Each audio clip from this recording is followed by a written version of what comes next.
Hello everyone, welcome back to the channel. और इस video में मैं आपको दिखाऊंगा बर्नो सिटी के कुछ मेन इलाके ही मैं आपको दिखा पाऊंगा। पूरा बर्नो सिटी एक वीडियो में कवर कर पाना बहुत मुश्किल है।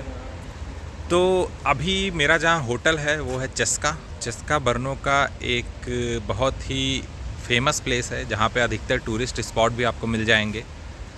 तो वहाँ से मेरा होटल लगभग 100 से 200 मीटर की दूरी पे है। और ये पीछे आप लोग देख रहे हैं मेरा होटल है, होटल कॉन्टिनेंटल।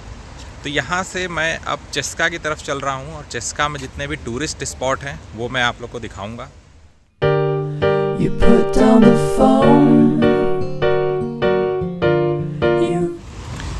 मेरे होटल से चस्का की तरफ चलते ही ये एक बहुत ही खूबसूरत सा पार्क आता है, मोरावियन पार्क। और काफ़ी लोग यहाँ बैठे रहते हैं।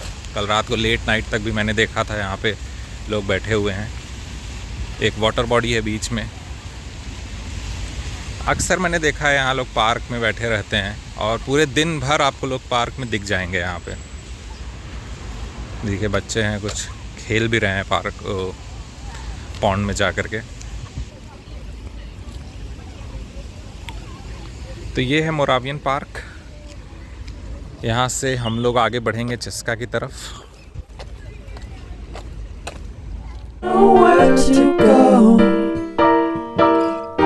आज सुबह से काफ़ी गर्मी थी बर्नो में, लेकिन अभी बारिश हो गई है तो मौसम काफ़ी खुशनुमा हो गया है।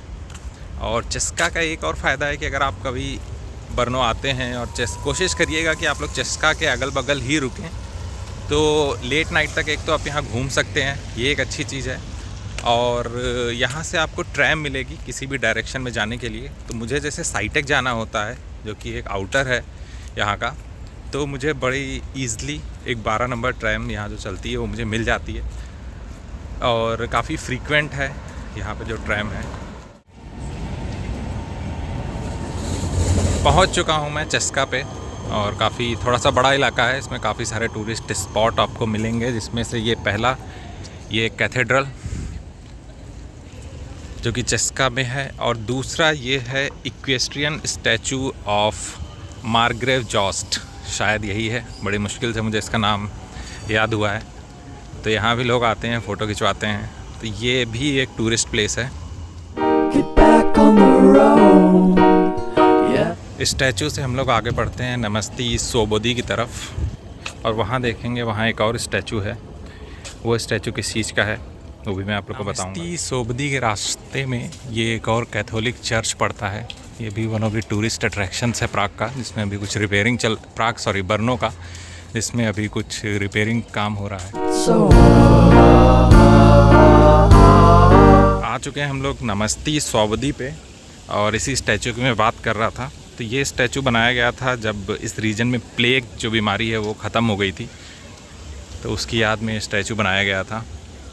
ये भी one of the tourist places में आता है। और ये एरिया है नमस्ती सोबोदी, चस्का में आता है। तो यहाँ पे क्या है कि बहुत सारे आपको रेस्टोरेंट मिलेंगे और टूरिस्ट स्पॉट भी, इसके सब नियर बाई टूरिस्ट स्पॉट भी हैं। अगर इस डायरेक्शन में आप थोड़ी दूर जाएंगे तो आपको रेलवे स्टेशन भी मिल जाएगा। तो चलिए अभी चलते हैं इस डायरेक्शन में। और एक चीज़ मैं आपको दिखाता हूँ कि यहाँ पे एक इंडियन रेस्टोरेंट है बुद्धा, जिसका जिक्र मैंने अपने पहले वीडियोज़ में भी किया था, पिछले वीडियोज़ में। तो वहाँ अगर आपको इंडियन खाना खाना है तो मैं रिकमेंड करूँगा अगर आप बर्नो आते हैं तो। और आज भी मैं जो अपना डिनर है यहीं पे करूँगा। तो यहाँ पर वो है इंडियन रेस्टोरेंट बुद्धा। ठीक है, अगर आप बर्नो कभी आते हैं तो यहाँ खाना खा सकते हैं, ये मैं रिकमेंड करूँगा आपको। चलिए कुछ और टूरिस्ट स्पॉट्स को एक्सप्लोर करते हैं, देखते हैं नियर बाई क्या क्या है।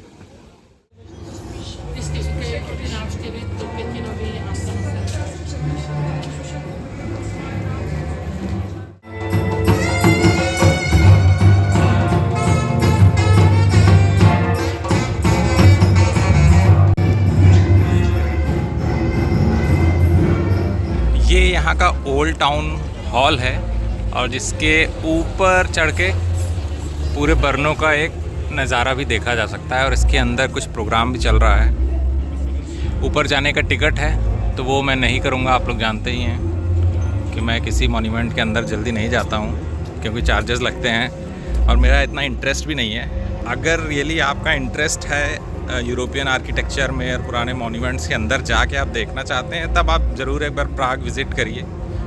मैं प्राग बोल रहा हूँ क्योंकि अगर आप प्राग विज़िट कर लेते हैं तो फिर ब्रनो आने की ज़रूरत नहीं है। ब्रनो में वही सब है जो प्राग में है, ठीक है। तो एक बार आपने प्राग विज़िट कर लिया तो आपको चेक रिपब्लिक की दूसरी सिटीज़ में जाने की कोई ज़रूरत नहीं है। ओल्ड टाउन के बिल्कुल बगल में यहाँ पे पार्नस फाउंटेन है, और पार्नस फाउंटेन के पीछे वो म्यूज़ियम है, मोरावियन म्यूज़ियम, और उसके पीछे जो आपको दिख रहे हैं वो है cathedral of Saint Peter and Paul. तो चलेंगे हम लोग वहाँ भी चलेंगे, देखते हैं वो कैसा दिखता है।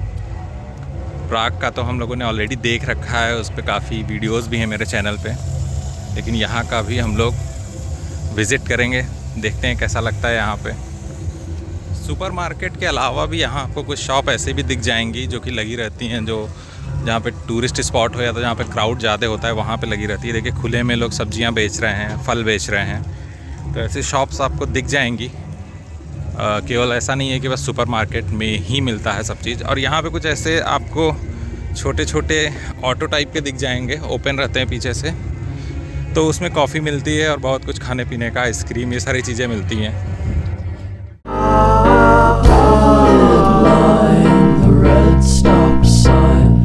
अभी हम लोग कैथेड्रल की बैक साइड में हैं और यहाँ से कुछ ऐसा नज़ारा है।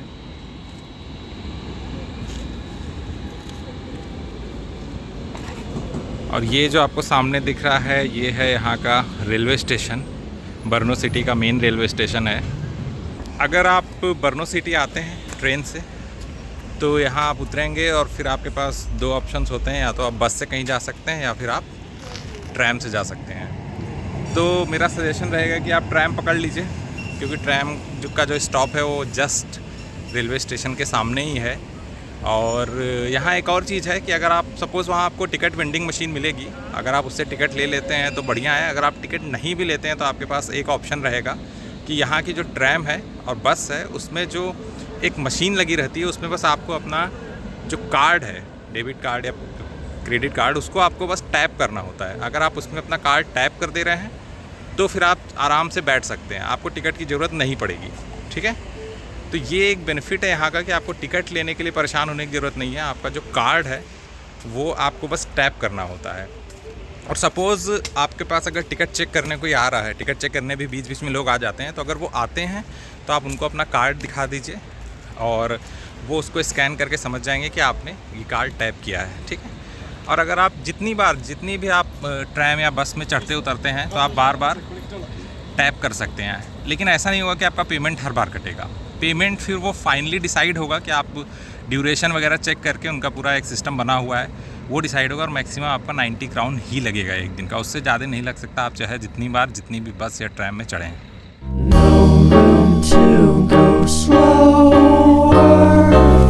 ये है cathedral of Saint Peter and Paul, और ये हमारे इस वीडियो का आखिरी टूरिस्ट स्पॉट है जो मैं आप लोग को दिखा रहा हूँ। और ये सब जितने भी टूरिस्ट स्पॉट मैंने आपको दिखाए हैं ये सब बहुत ही आसपास हैं। चस्का बस आपको आना है और वहाँ आप घूमना चालू कर दीजिए, ये सब कुछ आपको एक ही जगह पे मिल जाएगा। तो ये एक बहुत बड़ा फ़ायदा है। ब्रनो बहुत छोटा सिटी है, हालांकि ये चेक रिपब्लिक का दूसरा सबसे बड़ा सिटी है प्राग के बाद, लेकिन फिर भी ये एक छोटा शहर है, मतलब मुझे ऐसा लग रहा है, क्योंकि थोड़ी दूर में घूमते ही ये ख़त्म हो जाता है। और यहाँ काफ़ी सारी यूनिवर्सिटीज़ हैं, लेकिन बहुत सारे स्टूडेंट्स पढ़ते हैं यहाँ पे, और इंडियंस भी काफ़ी हैं जो कि यहाँ आके पढ़ाई करते हैं, मास्टर्स की या बैचलर्स की या उसके ऊपर भी। और इसके बाद मैं अब जा रहा हूँ बुद्धा में, कुछ खाऊंगा मैं वहाँ पे, और फिर एक मैं आपको नज़ारा दिखाऊंगा रात का, कि रात में जो चस्का है वो कैसा दिखता है और वहाँ कितनी भीड़ रहती है, तो वो आप देखिए।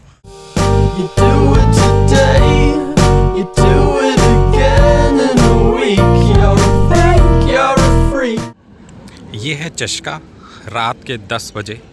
यहाँ पर बहुत सारे आउटलेट्स अभी भी खुले हैं, मेनली फूड आउटलेट्स, जैसे कि मैकडी हो गया, ये सामने है मैकडी देखिए, उधर बर्गर किंग है वो खुला हुआ है, और बहुत सारे रेस्टोरेंट्स भी अभी ओपन हैं, क्योंकि यहाँ अधिकतर लोग बाहर खाना पसंद करते हैं, तो लेट नाइट तक लोग यहाँ खाना खाते हैं।